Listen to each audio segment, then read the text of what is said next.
Comme nous l'a affirmé l'anglais Arthur Young, suite à son voyage en France entre 1788 et 1789, la France connaît une crise générale à la fin du XVIIIe siècle. Cette crise est essentiellement budgétaire, comme nous pouvons le voir sur cette balance. En effet, la France est confrontée à un déficit budgétaire puisque ses dépenses sont largement supérieures à ses recettes. Ce déficit est essentiellement dû à un endettement trop important qui a été contracté en partie pour financer la guerre de soutien aux colonies américaines dans leur recherche d'indépendance vis-à-vis de la couronne britannique. Le remboursement de ces dettes représente la moitié des dépenses de la France à la fin du XVIIIe siècle.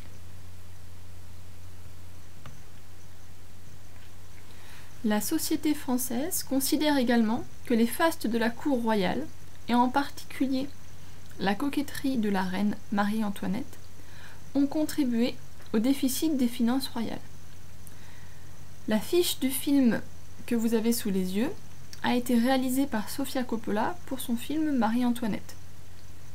Donc vous pouvez visionner la bande-annonce en lien sous cette vidéo. Ce film traduit bien l'ampleur des plaisirs de la cour de Versailles, mais révèle également que le personnage de Marie-Antoinette est bien plus complexe qu'il n'y paraît.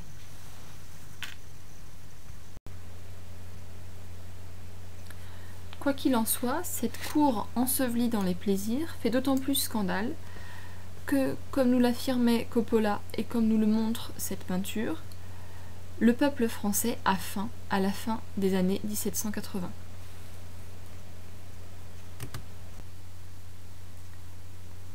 Cette situation est due à une augmentation du prix du blé, comme nous pouvons le constater sur ce graphique, augmentation qui est elle-même due à de mauvaises récoltes.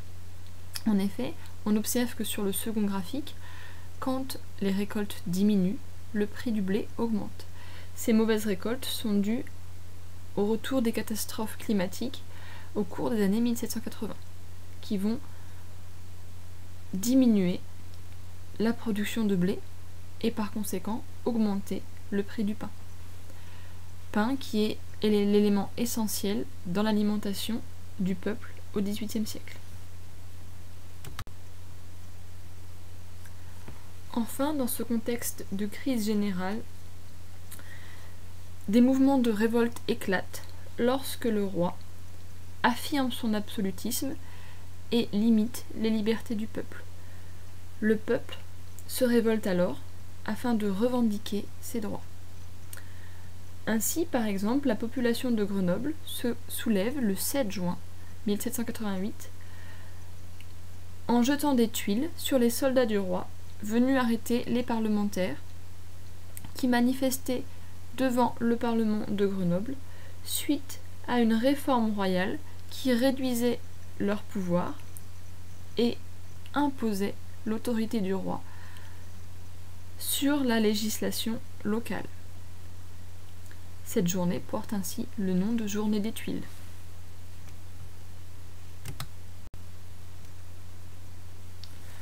Comme nous avons pu le voir, la France connaît bien une crise générale à la fin des années 1780, une crise à la fois budgétaire, économique, sociale, politique et idéologique.